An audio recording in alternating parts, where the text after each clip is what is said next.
This is our first press conference. This is going to become standard for us. You will hopefully hear from us often.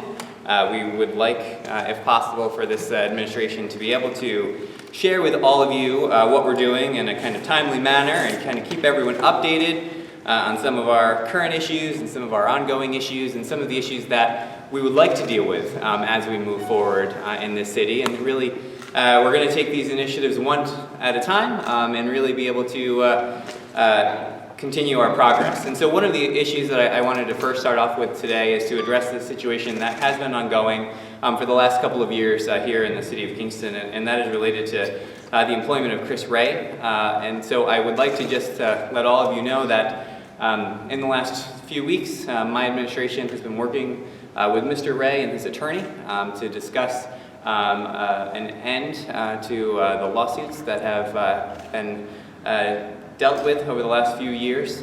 We have had some very positive conversations. We have had some opportunities to bring Mr. Brown as well into our conversations, and we are excited to be able to let you all know that based on our conversations and based on the ongoing conversations, our hope is that Mr. Ray will be returning to work in the near future.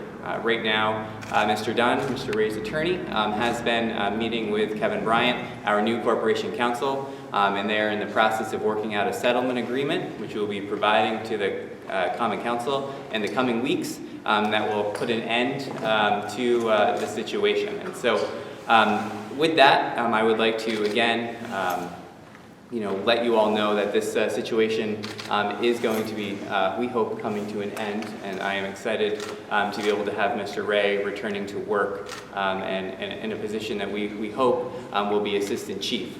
Tonight I will be going to the Common Council with a variety of budget amendments, the rest of which I'll describe in a moment, and one of those tonight is to make the vacant captain position that is currently in the city budget an Assistant Chief position. So that position, and the reason why I wanted to hold this press conference is to just let you all know that this is just the first step in a series of steps that will have to be taken both by the city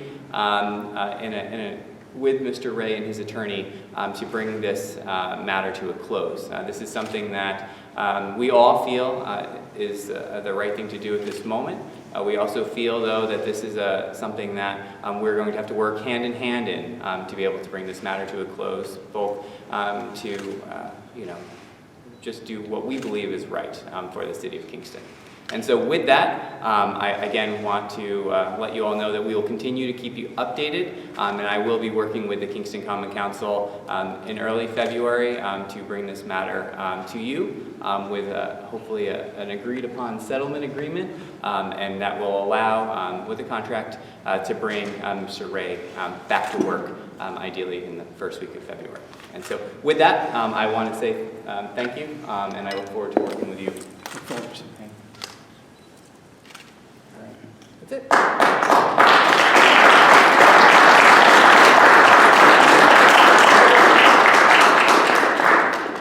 There are a few other matters I'd like to address to be able to update you on some of our other proposals that we're bringing to the Kingston Common Council tonight. I'd like to just note that there are a few council members here present.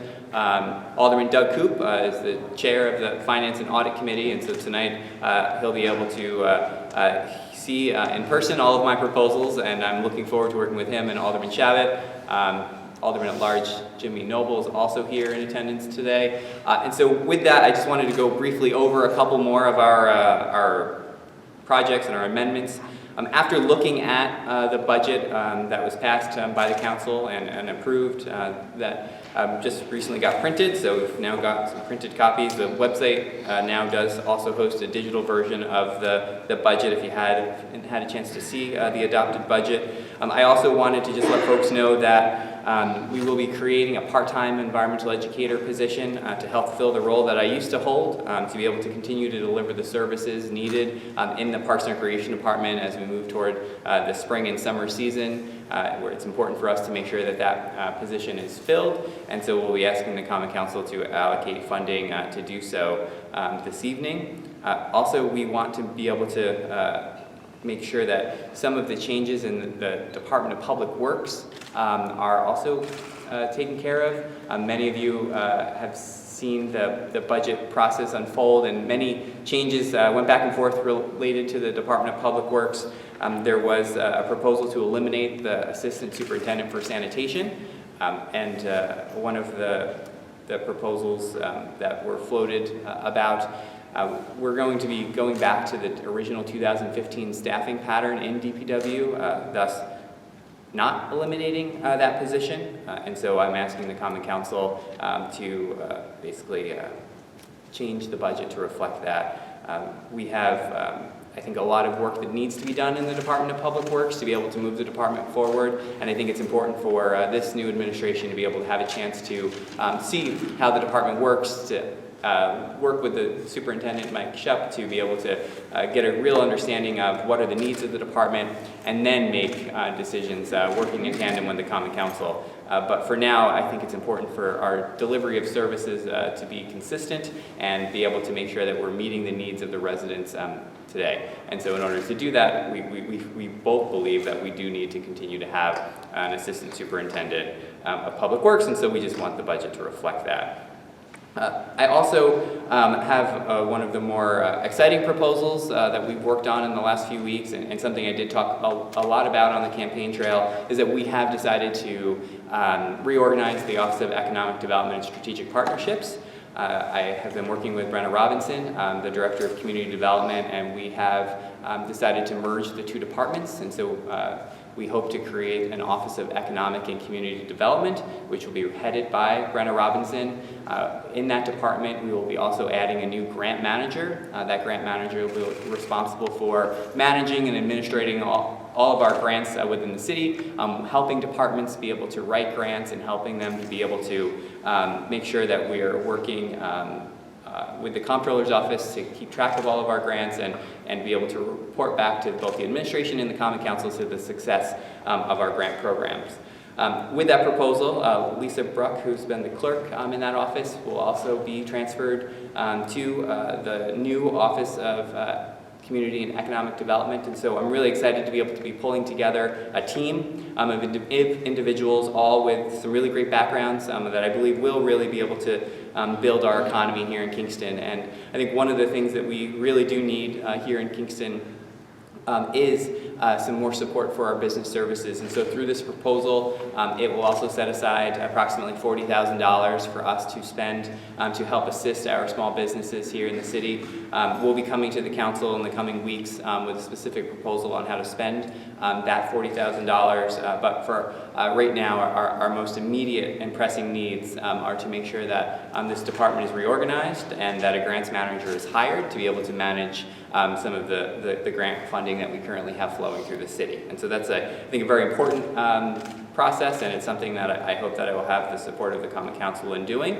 and I'm very much looking forward to working with Brenna in her new capacity and be able to expand the work that we all do, because really, in essence, economic development really is community building, and I think that that's what has been the mission of the Community Development Office, and so now I think that that office will have more tools and more support to do the work that I think we all believe needs to get done in this community. The other proposal that will be floating tonight to the Common Council that I believe is critical to what our mission is in city government, and that is communicating with residents. I believe we need to do a much better job communicating with residents. I believe tourism is a very big piece of that. It's a big piece of our economy. I also believe that our community engagement strategies need to be honed, and we need to do a much better job engaging the community and what we do on a daily basis. And so with that, we will be taking some existing budget lines within the budget and creating a new director of communications and community engagement that will work for the city to both assist in our tourism efforts, but also to assist in our community engagement at all of our city centers, including places like the Everett Hodge Community Center. So I'm very excited to be able to speak more about this proposal to the Finance Committee this evening and be able to share with the public in the coming days what this position will do for our city. I think it is critical, again, to be able to communicate much better and much more effectively with our residents, and this proposal, I believe, will do that for all of us. One of the key things about all of the reorganizations that we're going to be doing, this evening with the Common Council is that during the 2016 budget process and through the finality of that, $131,000 was taken from the budget lines in the budget and put into contingency to allow this new administration to be able to be creative, to think outside the box, and to be able to reimagine how we start to deliver services here in the city of Kingston. With that, and with all of these proposals and cost savings, we'll be using $108,000 out of that, leaving an additional $22,000 in the city budget, actually giving back money to contingency. So there will be a little over $420,000 in the budget for contingency, which I think that the Common Council will recognize is a good first step. It's showing that with this work we will be saving money, yet being able to deliver better quality services to our residents and be able to kind of start to write some of the things that we believe need to be changed and fixed in city government. So with that, I believe that it's a good proposal. I think that this package will benefit the city, and again, will leave additional money in contingency that was not budgeted for use on other city projects as we move forward. And so with that, I will take any questions that anyone may have from the media, and then we'll call it a day. But again, I do appreciate everyone taking the time today to come today, and I do look forward to working with everyone, and I do believe strongly that the changes that we're making in the fire department are going to be a benefit to the city of Kingston in the days and years ahead. So again, if there are any questions, I'll take them now. Paul. When do you expect that Chris Ray will start to work again? Sure. So our corporation council is currently in dialogue and has a meeting set up with Mr. Dunn. And so we expect that we will have a proposal to be able to give to the Common Council by February 1st. And so we expect Mr. Ray to hopefully be able to start work immediately thereafter. So in the very first week in February. And there have been decisions in the past that say that the city owes him back pay. Is that part of the discussions? I mean, are we going to have, you're going to have to go to the Common Council to ask them, to borrow money to pay his back pay? Because that's not ended, right? And so, I think that at this moment in time, again, our lawyers are negotiating, with their lawyer, and I do believe that we will come up with a fair settlement, and I do believe that it will, again, the city will have to provide some financial relief to Chris and his family, and I will have to work with the Common Council on how we do that. So there will be some financial relief, you just can't I would expect. say how much. I would expect, yeah. Jesse. How much do you plan to budget for the new director of communications and community engagement? So the base cost is about $42,000, then benefits, and so that's again, $42,000 with benefits? No, and then benefits. Yeah. What is it? Sorry, you mentioned the community development, working with tourism and other offices.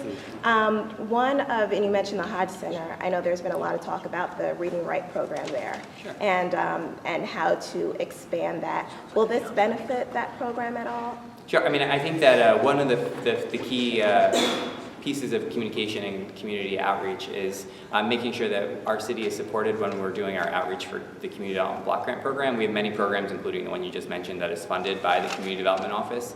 And in the past, that office, many other city offices, have a hard time having time to set aside to do the community outreach and the community engagement that really needs to happen to make sure that our messages are heard loud and clear about what we're looking for, that grants are available, that this is the type of funding we have. And so I think that this type of proposal will actually benefit all of our departments, including those that get funding like the Read and Write program. And so we do hope that again, in the coming weeks, we'll probably stand here and have another press conference when we're unveiling our new 2016-2017 Community Development Block Grant process. And it's something that I know that the Community Development Office has been working on, and we're very excited about unrolling this upcoming year.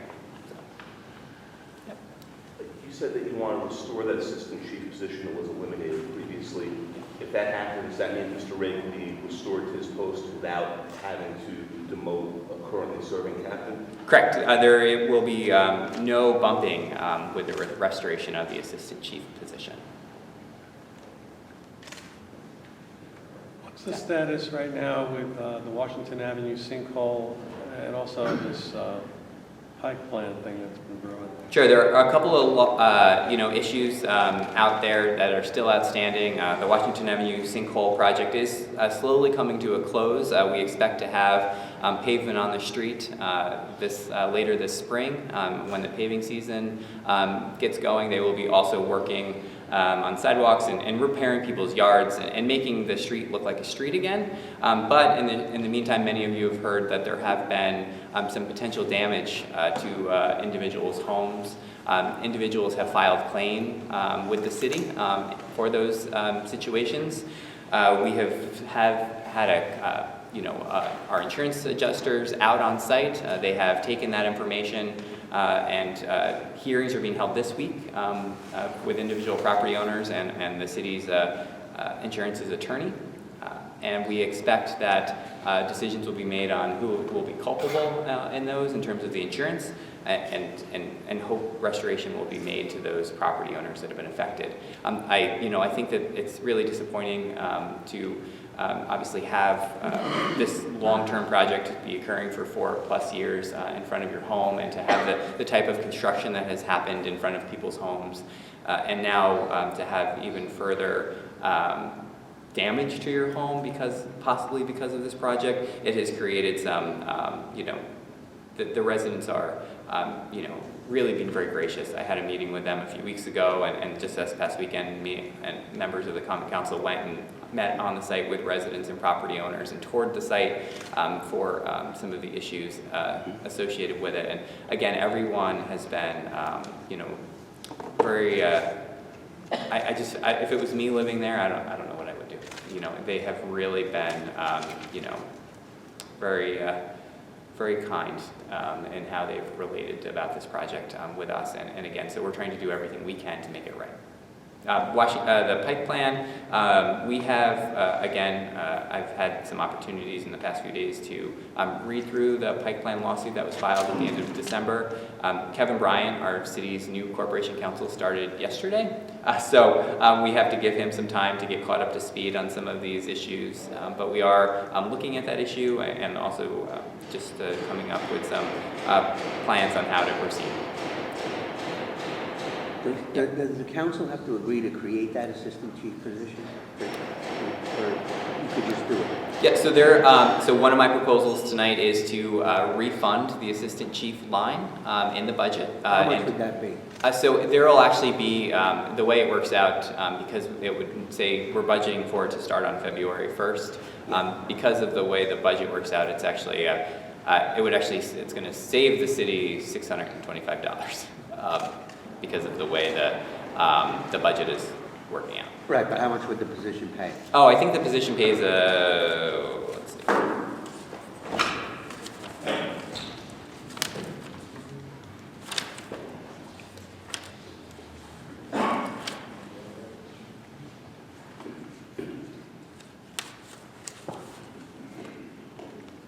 $73,962.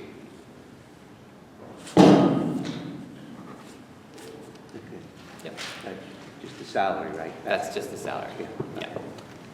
Could you just explain why you think this is the best decision to end this and settle this out after all these years and all the litigation that's going on? Why do you think this is the best move now? Sure. I think upon looking at all of the information that I have available to me and speaking with both our fire chief and those in the community over the last couple of months, I think that this matter should come to a close. I think everyone wants to just move forward. I think that on both sides, we have spent a tremendous amount of time and fees, on legal help and legal assistance in this matter. And I think that when we put two people in a room where we want to move forward and we want to be able to have our fire department come back together again and be able to be a cohesive unit, this I think is a very important step in doing so. So that's why I'm doing it. I think that you know, it's for me. I just personally feel it's the right thing to do. And for the same thing for this communication, this new position that you want to create, why is that necessary? I mean, they're elected officials. They can reach out to their different wards. Yeah, you're obviously having press conferences. Why is this new position necessary? Sure. I think for me, you know, communicating with the residents is it's a full-time thing, and it's something that, as the mayor of a city, it's important for us to do that. And for me, what we need to be able to do is I can set policies and how city government works. I can work with the Common Council to work on legislation. We all can work collaboratively on moving different projects forward. But if we don't tell anyone about them, it's really hard to get people to buy in to some of the efforts. And, you know, Common Council members are part-time employees.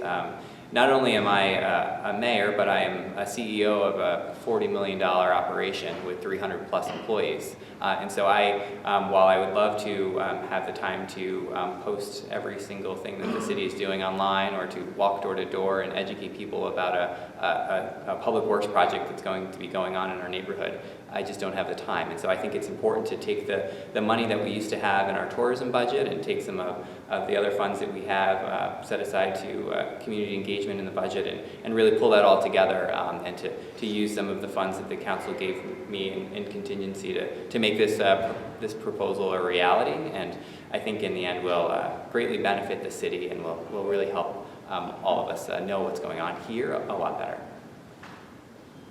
Will that position be a civil service position? So that position will most likely be a department head level position. Again, it's based though on whether civil service will give us permission to have it be a department head. Every position that I create, whether it's I think it should be a department head level position or not, has to go to New York State Civil Service for exemption. So it's not something that I can decide, but I believe it will be a But department. you are seeking to have that grants manager accompany civil service? Yes, yep, I believe that our grants manager position that we're going to be adding to the Office of Community and Economic Development will be civil service. I think it's very important for that position because they are dealing with very long-term grants that sometimes take 4 or 5 plus years from start to finish. And because of grants being applied continually, I think that position should be something that is here long-term, and it should be a seasoned city veteran that, you know, as they learn how to do this process and look at this as a career. And so I believe that a civil service position that affords that person that long-term opportunity here in the city is a good thing. I think it's a good thing for transparency purposes. I think it depoliticizes our grant process, and I think that's important. I think for folks that are dealing with funds and dealing with some of these larger projects, is we just want someone that can come in and be able to focus just on grants, and then having someone else helping to build our small business agenda and helping to build what our outreach should look like for small businesses, and what, as a small city that doesn't have a lot of resources, what can we do to help small businesses? And I think that's something that we need to do some planning on, and that's why we've set aside some funds in the Office of Community and Economic Development's proposal there to have someone do that. You kind of just touched on this, but I just want to be a little bit more specific. There was some controversy during the campaign about, the way grants were handled. Yeah. And now that you're under your administration, there is a grants manager. So would you like to just, speak on that, and also how it will be just ensured that this will be a step forward for the city and handled? Yeah, and so our previous Office of Economic Development managed many of the city grants, but not all. The fire department, police department, Parks and Recreation also managed their own grants. And even moving forward, we're not going to have just one person in the city that writes grants. Oftentimes, grant writing takes a specialized skill and specialized knowledge. But what we want is someone that can work with departments and to assist them and to make sure that they're complying with everything that they need to do. And really, someone needs to be able to reach out to departments and work hand in hand with them as a partner in making sure that our grants are well managed and that our departments feel supported. So whether it's the fire department, we're writing their safer grants, or the police department writing for bulletproof vests, or the Parks and Recreation department writing for a new park, we still expect those departments to play some of those roles, but really this grant manager position is going to help, again, continue the centralized process of grant administration and management, and really be able to be that person that breaks down the silos between departments. Okay. If nothing else, thank you all for coming today. And again, if you have any other further questions, please don't hesitate to reach out to my office, okay?